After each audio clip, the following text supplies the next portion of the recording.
Hello everyone, welcome to school lesson. आज हम पढ़ेंगे क्लास सेवेंथ साइंस का चैप्टर 13 मोशन एंड टाइम। तो हमारा आज का पहला टॉपिक है unit of times and speed. Time और स्पीड का यूनिट के बारे में हम लोग पढ़ेंगे। अभी देखिए, जो बेसिक यूनिट होता है टाइम का, मतलब जो सबसे छोटा वाला यूनिट होता है टाइम का, वो है सेकंड। और सेकंड को हम लोग किस तरीके से लिखते हैं? एस से। एस मतलब सेकंड। जैसे हम लोग लिखते हैं 30 सेकंड, है ना। तो हम लोग एस से लिखते हैं सेकंड को। तो उससे जो लार्जर यूनिट है, सेकेंड से जो लार्जर यूनिट है, वो है मिनट्स। मिनट्स को हम लोग किस तरीके से सिंबलाइज करते हैं? MIN। MIN करके हम लोग मिनट का सिंबलाइज करते हैं, मिनट को लिखते हैं। और मिनट से भी जो लार्जर यूनिट है वो है आवर्स। आवर्स को हम लोग कैसे लिखते हैं? H से लिखते हैं। और आपको पता है कि ये जो मिनट्स, सेकेंड, आवर्स है, ये एक दूसरे से किस तरीके से रिलेटेड है। जिस तरीके से क्या होता है, 60 सेकेंड में क्या है? 1 मिनट है। फिर 60 मिनट में क्या होते हैं? 1 आवर होते हैं। तो इस तरीके से ये एक दूसरे से रिलेटेड है।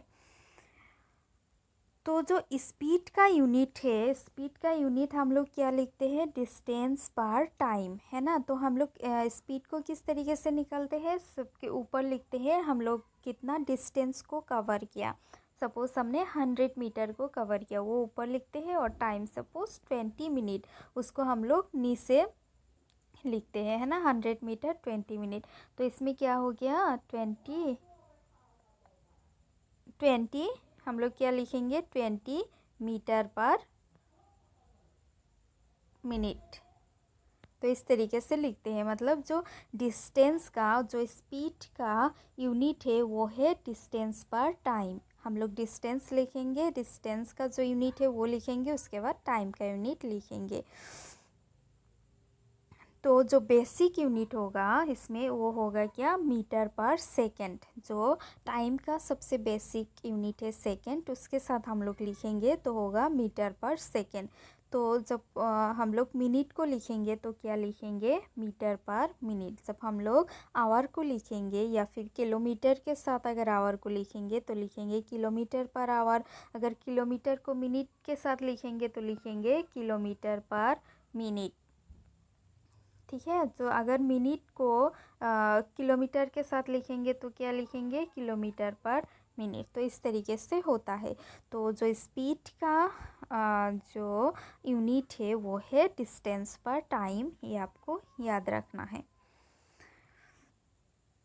तो आपको यहाँ पे याद रखने वाली बात ये भी है कि जो यूनिट्स होते हैं, the symbols of unit are written in singular. जो यूनिट होते हैं, जो सिंबल होते हैं ना, चाहे वो मिनट का हो, चाहे वो टाइम का हो, चाहे डिस्टेंस का हो, उसे हमें हमेशा सिंगुलर नंबर में लिखना चाहिए। जैसे कि हम लोग लिखते हैं 50 किलोमीटर, है ना। हम लोग 50 किलोमीटर्स नहीं लिखते हैं। तो 50 तो एक से ज़्यादा है, तो हमें तो प्लूरल नंबर में लिखना चाहिए, तो एस लिखना चाहिए। लेकिन हम लोग ऐसे नहीं लिखते हैं। हम लोग हमेशा टाइम और डिस्टेंस को सिंगुलर में ही लिखते हैं, सिंगुलर सिंबल में ही लिखते हैं। जैसे कि 8 सेंटीमीटर, हम लोग इसको 8 cm लिखते हैं, CMS नहीं लिखते, एस नहीं लगाते हैं। तो ये हो गया। तो यहाँ पर एक इंटरेस्टिंग सा स्टोरी है। इस स्टोरी में हम लोग एक साइंटिस्ट के बारे में पढ़ेंगे, गैलीलियो गैलीली। आपने पहले भी सुना होगा। ये जो टाइम है इनका बर्थ से लेके डेथ तक का टाइम है। तो गैलीलियो गैलीली एक दिन क्या किया था, एक चर्च में बैठे हुए थे। जब वो बैठे हुए थे तो उन्होंने ऊपर की तरफ, ऊपर जो लैंप होते हैं ना, लाइट होते हैं, तो उसकी तरफ देखा तो देखा कि सीलिंग में एक चेन लटका हुआ है। और वो जो चेन है वो ना मूव कर रहे हैं एक जगह से दूसरे जगह तक। तो वो ना बहुत ज़्यादा सरप्राइज़ हुआ तब जब उन्होंने वो जो मूवमेंट हो रहा था सीलिंग में, जो चेन था, चेन का जो मूवमेंट हो रहा था ना, तो वो जो मूवमेंट था वो देख के उन्होंने तब सरप्राइज़ हुआ जब उन्होंने अपनी पाल्स बीट के साथ उसको कंपेयर किया। तो उन्होंने अपने हाथ में पकड़ा, हाथ की जो रिस्ट है वहाँ पे पकड़ा, उन्होंने देखा कि उनका जब एक बार पाल्स बीट हो रहा है तो वो जो चेन है वो एक बार अपना ऑसिलेशन कंप्लीट कर रहा है। ऑसिलेशन के बारे में आपने पहले की वीडियो में पढ़ा है। तो एक ऑसिलेशन कंप्लीट हो रहा है और फिर गैलीलियो के हाथ में एक जो पल्स वीट है वो हो रहा है। तो गैलीलियो उसके बाद experiment with various pendulums to verify his observation. उसके बाद गैलीलियो ने क्या किया, बहुत सारा पेंडुलम्स लेके इस चीज़ को, इस ऑब्जर्वेशन को एक्सपेरिमेंट किया। He found that the pendulum of a given length takes always the same time to complete one oscillation। तो उन्होंने देखा कि जो पेंडुलम होते हैं ना वो वन ऑसिलेशन को कंप्लीट करने में, मतलब वन ऑसिलेशन को कंप्लीट करने में हमेशा सेम टाइम लेते हैं। मतलब जितना बार ऑसिलेशन होता है, अगर एक साइज़ का है पेंडुलम का, जो साइज़ है वो एक ही है, तो वो हर बार एक ऑसिलेशन को कंप्लीट करने के लिए एक ही टाइम लेते हैं। तो इस ऑब्जर्वेशन के बाद गैलीलियो ने जो है पेंडुलम क्लॉक का इन्वेंशन किया। और पेंडुलम क्लॉक के बाद उसी आइडिया से जो विंडिंग क्लॉक से वॉल वाला घड़ी, फिर टेबल वाला घड़ी, फिर जो हम लोग हाथ में पहनते हैं रिस्ट वॉचेस, ये सब कुछ बनाया गया है ना। बहुत इंटरेस्टिंग सा स्टोरी। जो टाइम का यूनिट होता है, जैसे कि हम लोग ने देखा टाइम का यूनिट क्या क्या होते हैं, सेकंड होते हैं, राइट, मिनट होते हैं, देन मंथ होते हैं, उसके बाद ईयर होते हैं। उसको ना नीट के हिसाब से बताया जाता है। अब नीट के हिसाब से सेकेंड, मिनट, मंथ, डेज ये सब बताओगे।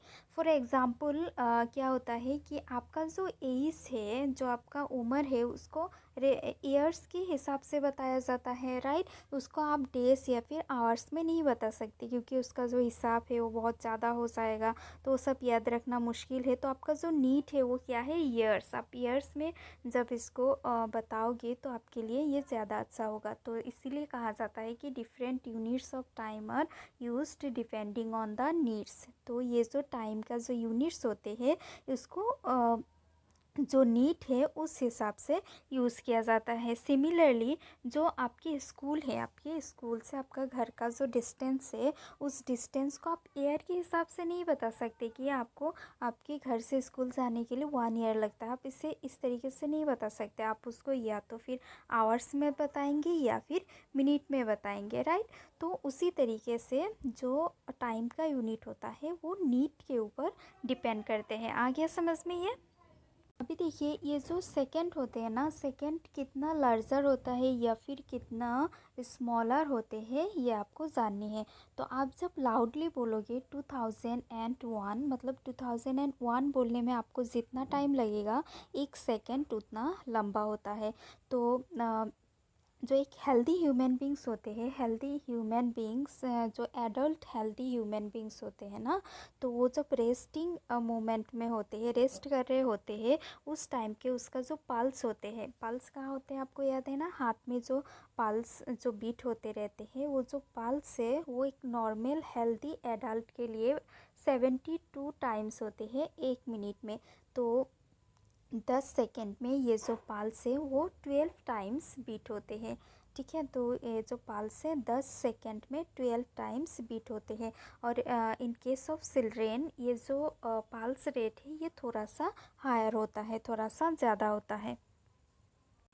तो जब पेंडुलम क्लॉक जो था, पेंडुलम क्लॉक जो गैलीलियो गैलीलियो ने जो डिस्कवर किया था, उससे पहले बहुत सारे टाइम तक लोगों ने बहुत सारे डिवाइसेस को एक्सपेरिमेंट किया, बहुत सारे डिवाइसेस को यूज़ किया टाइम को जानने के लिए। तो उस तरीके का कुछ एग्जांपल है डिवाइसेस का, जैसे सैंडल्स है, water clocks and sand clocks. Sand clocks तो आपने देखा ही होगा, आजकल भी लोगों के घर में सजा हुआ होते हैं, इस तरीके का होते हैं। यहाँ से जो है धूल ग्लास का होते हैं ये, तो यहाँ से जो है जो सेंट होते हैं ये यहाँ पे गिरते हैं, जब गिरना ख़त्म हो जाते हैं इसको फिर उल्टा दिया जाता है, फिर ये दूसरे साइड में धूल गिरते हैं। तो इसे सैंड क्लॉक कहा जाता है। तो इस तरीके का जो क्लॉक्स है, sandals, water clocks, sand clocks, इन सबको क्या किया गया है, वर्ल्ड की डिफरेंट पार्ट्स में, डिफरेंट जगहों पे अलग अलग डिज़ाइन का ये सारे जो डिवाइसेस है इन सबको बनाया गया था। तो ये देखिए टाइम मेजरिंग डिवाइसेस, इसके बारे में हमने पढ़ा। ये है सैंडल्स, ये है सैंडल्स, ये है सैंड क्लॉक। ये आपने देखा है टीवी में या फिर लोगों के घर में ये होता ही है, फैशन भी बन गया है ये जो सैंड क्लॉक है ये। और ये है वाटर क्लॉक्स। तो ये सब यूज़ करके लोग जो है टाइम का पता लगाते थे पहले के ज़माने में, जब पेंडुलम्स नहीं आए थे तब।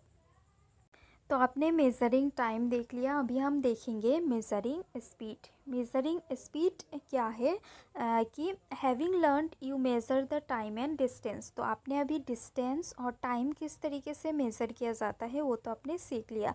तो आप अभी आसानी से जो स्पीड है उसको कैलकुलेट कर सकते हैं कोई भी एक ऑब्जेक्ट का, राइट। जैसे कि स्पीड को आप कैसे मेज़र करेंगे, जो गिवन टाइम है, सपोज़ हाफ आवर्स का टाइम दिया गया है 30 मिनट का, तो 30 मिनट में कोई भी एक ऑब्जेक्ट कितना डिस्टेंस को कवर करेगा वो होगा उसका स्पीड। या फिर एक गिवन डिस्टेंस में सपोज दिया गया है 100 मीटर, ठीक है, तो 100 मीटर को उस ऑब्जेक्ट ने कितने टाइम में कवर किया वो होगा उसका स्पीड। तो इस तरीके से हम स्पीड को निकाल सकते हैं। Let us find the speed of A ball moving along the ground. अभी हम देखते हैं कि एक बॉल जब ग्राउंड में मूव करते हैं तो उसका स्पीड किस तरीके का होते हैं। तो उसके लिए हमारे पास एक एक्टिविटी है, एक्टिविटी 13.3। इसमें आपको क्या करना है, draw a straight line on the ground with a chalk powder और lime and ask one of your friend to stand 1 to 2 metre way from it. तो आपको क्या करना है, ज़मीन में एक लाइन खींचनी है सीधा, और वो लाइन आप चॉक पाउडर या फिर चूना जो लाइम होता है उससे खींच लीजिए, और आप अपने एक दोस्त को उस लाइन से 1 या फिर 2 मीटर दूर रहने के लिए बोल दीजिए। अभी आपको क्या करना है, आपकी दोस्त को बोलना है कि वो जेंटली एक बॉल को रोल करे उस जो आपने लाइन खींची है ना उस लाइन की तरफ, परपेंडिकुलर टू द लाइन, मतलब लाइन की तरफ एक बॉल को रोल करने के लिए आपको बोलना है। तो जब बॉल जब मूवमेंट करना शुरू कर देगा उस टाइम को आपको नोट करना है, और जब बॉल इस लाइन को क्रॉस करेगा आके उस टाइम को भी आपको जो है नोट करना है। और एक टाइम आपको नोट करना है वो है जब बॉल जो है वो रेस्ट टाइम में आ जाएगा। बॉल तो रोल हो रहा था ना, रोल हो के आ रहा था, तो जिस टाइम पे बॉल रोल होना रुक जाएगा, रोल करना रुक जाएगा, तो वो हो जाएगा उसका रेस्टिंग टाइम। तो उस रेस्टिंग टाइम को आपको नोट करना है। जिस टाइम से आपने बॉल को छोड़ा था वो वाला टाइम आपको नोट करना है, और जब वो बॉल आके इस लाइन को टच करेगा उस टाइम को आपको नोट करना है। एट द पिक्चर, इस पिक्चर में आप देख रहे हैं बॉल को किस तरीके से रोल किया जा रहा है। ये देखिए लाइन खींचा हुआ है, तो आपको इस तरीके से करना है। Measure the distance between the point at which the ball crosses the line and the point where it comes to rest. तो आपको क्या करना है कि किस पॉइंट में ये जो बॉल है, ये बॉल ने इस लाइन को टच किया, उस पोजीशन को आपको क्या करना है, मार्क करना है, उसको आपको नापना है। या फिर वो जो बॉल था वो रेस्ट मोमेंट में कहाँ पे आके रेस्ट हो गया उस जगह को भी आपको मार्क करके रखना है, मेज़र करके रखना है। और मेज़र करने के लिए आप क्या यूज़ कर सकते हैं, जो मेज़र करने वाला जो टेप होते हैं ना, जो टेलर के पास होते हैं, जो आपकी नाप लेते हैं इस तरीके गोल गोल वाला, वो टेप भी यूज़ कर सकते हैं। या फिर आपका जो स्केल होते हैं, आपका जियोमेट्री बॉक्स में जो मार्क वाला स्केल होते हैं उसको भी आप यूज़ कर सकते हैं। और इस एक्टिविटी को करने के लिए आप लोग अपनी दोस्तों में से बहुत सारा ग्रुप बना लीजिए, और हर ग्रुप को ये जो एक्टिविटी है ये करने दीजिए, और आपका जो रिकॉर्ड है उसको आप नोट कर लीजिए। हर बार जब आप इस एक्टिविटी को करो तो हर बार आपको जो है उस रिकॉर्ड को मेज़र करना है, और एक टेबल बना के उसमें आपको वो लिखना है।